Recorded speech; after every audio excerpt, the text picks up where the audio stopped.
आइए लिए चलते हैं जिला नौशहर और फिरोज के शहर बैलानी में। नेशनल हाईवे से कच्चा रास्ता बिल्कुल शॉर्टकट, एम्बुलेंस और गाड़ियों का गुजर, आवाम को तकलीफ का सामना। 10 साल गुजर गए, रोड कौन बनाएगा?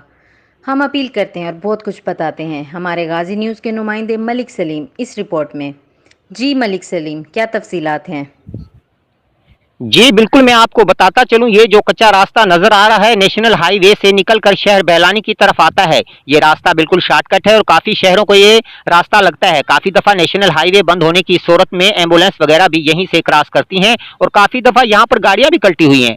और ये कच्चा रास्ता तकरीबन 10 साल गुजर जाने के बावजूद किसी ने भी इसको रोड ना बनाया और यहाँ के लोगों का यही कहना है कि हुकूमतें तब्दील होती रही लेकिन ये रास्ता किसी को नज़र नहीं आया। ये कच्चा रास्ता तकरीबन 1 किलोमीटर है। हम अपील करते हैं एमएनए सैयद इबरार अली शाह और मलक शाहिद इकराम से कि से जल्द रोड बनाया जाए। गाजी न्यूज़ के साथ मलक सलीम, बहरापुर।